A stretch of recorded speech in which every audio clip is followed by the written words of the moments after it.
Sanju ടെക്കിയുടെ driving licence ആജീവനാന്തം റദ്ദ് ചെയ്ത സംഭവം പലരിലും ആശയക്കുഴപ്പം സൃഷ്ടിച്ചിട്ടുണ്ട്. ഒരാളുടെ യാത്രാ ഉപാധിയെ ജീവിതകാലം മുഴുവനായി തടയാൻ കഴിയുമോ എന്ന തരത്തിലുള്ള ചർച്ചകൾ പല കോണുകളിൽ ഉയരുന്നു. ഇത്തരം സംഭവങ്ങൾ മുമ്പ് അധികം റിപ്പോർട്ട് ചെയ്യപ്പെട്ടിട്ടില്ല എന്നതാണ് ഈ ആശയക്കുഴപ്പത്തിന് കാരണം. എന്താണ് ഈ നടപടിക്ക് പിന്നിലുള്ള നിയമവശം? നമുക്കൊന്ന് പരിശോധിക്കാം. ഡ്രൈവിംഗ് ലൈസൻസ് ആജീവനാന്തം തടയാൻ കഴിയുമോ എന്ന ചോദ്യത്തിന് കഴിയും എന്നാണ് മോട്ടോർ വാഹന വകുപ്പ് നൽകുന്ന ഉത്തരം. ലൈസൻസ് ഒരു അവകാശമല്ല, മറിച്ച് ഒരു പ്രിവിലേജ് മാത്രമാണെന്ന് പറയുന്നു സഞ്ജു ടെക്കിയുടെ ലൈസൻസ് തിരിച്ചെടുത്ത ഉത്തരവിറക്കിയ Alappuzha enforcement RTO R Ramanan.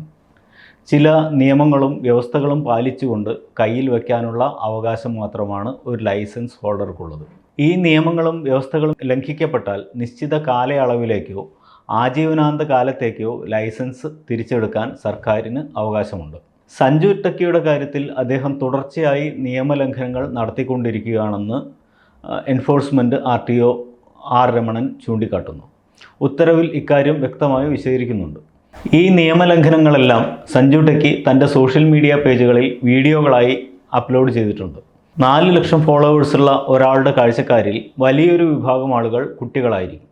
വളർന്നു വരുന്ന തലമുറയ്ക്ക് നിയമവാഴ്ച സംബന്ധിച്ച തികച്ചും തെറ്റായ സന്ദേശം പകരുന്നതാണ് സഞ്ജു ടെക്കിയുടെ പെരുമാറ്റങ്ങളല്ല. ഇതിൽ ശക്തമായ ഒരു സന്ദേശം നൽകേണ്ട ചുമതല RTOയ്ക്കുണ്ട്. സർക്കാരും കോടതിയും ഇക്കാര്യത്തിലെടുത്ത നിലപാട് പിന്തുടരുകയാണ് താൻ ചെയ്തതെന്നും R രമണൻ വ്യക്തമാക്കുന്നു. ഇത്തരത്തിൽ ലൈസൻസ് തിരിച്ചെടുത്ത നടപടി മുമ്പ് ഉണ്ടായിട്ടുണ്ടോ എന്ന് അറിയില്ലെന്നും R രമണൻ പറയുന്നു. എന്തായാലും ഇത്രയും അറിയപ്പെടുന്ന ഒരാളുടെ ലൈസൻസ് തിരിച്ചെടുക്കുന്നത് ഇതാദ്യമായിട്ടാണ്. ലൈസൻസ് ഹോൾഡ് ചെയ്യുന്നത് സംബന്ധിച്ച് സമൂഹത്തിലുള്ള ചില തെറ്റിദ്ധാരണകൾ തിരുത്താൻ ഈ നടപടി സഹായകമാകുമെന്നാണ് കരുതുന്നത്. ലൈസൻസ് എക്കാലത്തും അവകാശമായി കയ്യിൽ കരുതാൻ കഴിയില്ലെന്ന വസ്തുത ജനങ്ങളെ അറിയിക്കാൻ കഴിഞ്ഞുവെന്നും R രമണൻ വ്യക്തമാക്കുന്നു. എൻഫോഴ്സ്മെൻറ്റ് RTO R രമണൻ പറയുന്നത് പ്രകാരം ലൈസൻസ് റദ്ദ് ചെയ്ത അതോറിറ്റിയുടെ അപ്പീൽ അതോറിറ്റിയെ സഞ്ജുവിന് സമീപിക്കാൻ കഴിയും. ഇതുപ്രകാരം സഞ്ജുവിന് ട്രാൻസ്പോർട്ട് കമ്മീഷണറേറ്റിൽ അപ്പീൽ നൽകാവുന്നതാണ്. അപ്പീൽ അധികാരിക്ക് സഞ്ജുവിൻ്റെ വാദങ്ങളിൽ കഴമ്പുണ്ടെന്ന് തോന്നിയാലോ ഒരുപക്ഷെ ദയ തോന്നിയാലോ ശിക്ഷാ കാലാവധി 5 വർഷമായോ 10 വർഷമായോ ഒക്കെ കുറച്ച് നൽകാൻ കഴിഞ്ഞേക്കും. അപ്പീൽ അധികാരിയുടെ തീരുമാനത്തിൽ തൃപ്തനല്ലെങ്കിൽ സഞ്ജുവിന് പിന്നീട് സമീപിക്കാൻ കഴിയുക ഹൈക്കോടതിയെയാണ്. ഇവിടെയുള്ള ഒരു പ്രശ്നം, ഹൈക്കോടതി സ്വമേധയാ കേസെടുത്ത് അധികൃതർക്ക് നൽകിയ നിർദ്ദേശപ്രകാരമാണ് ഇപ്പോഴത്തെ ഈ നടപടി എന്നതാണ്. ടെക്കിക്കെതിരെ കർശന നടപടി വേണമെന്നാണ് കോടതി ആവശ്യപ്പെട്ടത്. ഇതേ ഹൈക്കോടതിയിൽ നിന്ന് എത്രത്തോളം ഇളവ് ലഭിക്കുമെന്നത് കണ്ടറിയേണ്ട കാര്യമാണ്.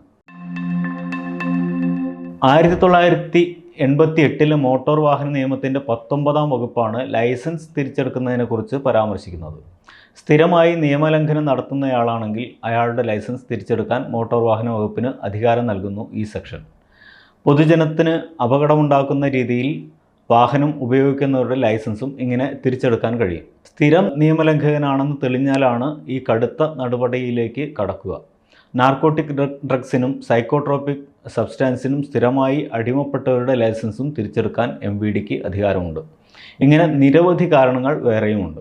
കോടതികൾക്കും നിശ്ചിതമായ ചില സാഹചര്യങ്ങളിൽ ഒരാളുടെ ലൈസൻസ് റദ്ദ് ചെയ്യാൻ അധികാരമുണ്ട്.